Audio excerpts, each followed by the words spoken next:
Hey everyone, if you want to create a professional resume quickly without any design skills, Resume.com makes it very easy. In this video, I'll show you step by step how to create a resume on Resume.com in 2026. First, go to Resume.com and sign in.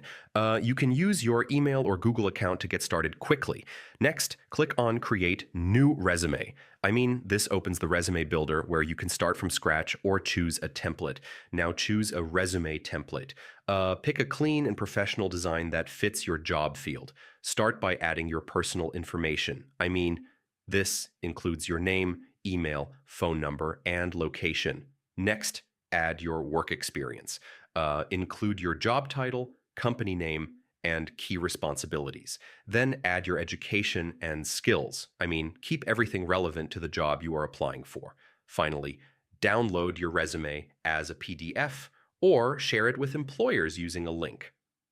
This makes it easy to apply for jobs instantly. So yeah, that's how you create a resume on Resume.com. Follow each step carefully, and you can build a clean and professional resume in just a few minutes.